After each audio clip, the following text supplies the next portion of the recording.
På Laborantskolen i Nordsjælland, der ligger i Hillerød, er ca. 100 studerende i gang med laborantuddannelsen, som er en kortere videregående uddannelse, der tager 2,5 år. På skolen er uddannelsen opbygget i temaer, hvor man i moduler af 3 til 6 uger arbejder med et specifikt område.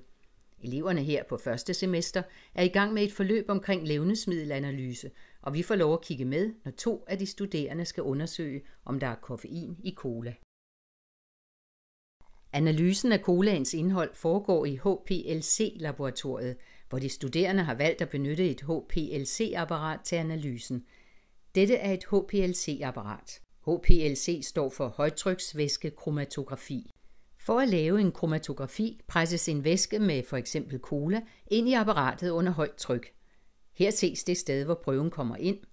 Den sprøjtes ind i en loop, det vil sige en sløjfeformet slange, der sørger for, at den samme mængde prøve sættes på kolonnen hver gang. Før colaen sprøjtes ind på kolonnen, skal den fortyndes i eluenten. Der opsuges en bestemt volumen af cola i en pipette, og det hældes over i en kolbe, som fyldes med eluent. Den fortyndede cola suges op i sprøjten. Det sprøjtes ind i apparatet, og så tager apparatet sig af resten. Her er kolonnen.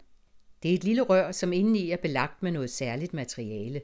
Nogle stoffer vil hæfte sig fast til kolonnen i længere tid end andre, ligesom en tøjbold ruller langsommere hen over et tæppe end en glatbold. Her er detektoren.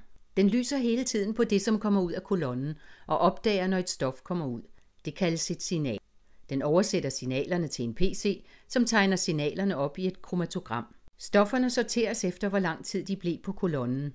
Hvert stof vil være en bestemt tid om at komme ud af kolonnen.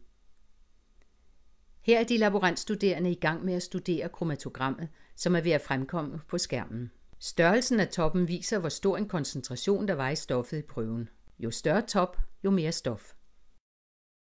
De studerende laver et andet kromatogram med ren koffein. Så kan man se, hvor lang tid det tager koffein at komme gennem kolonnen. For at være sikker på, hvilken top der er koffein, tilsætter de koffein til den fortyndede cola. Så vil koffeintoppen blive større end før.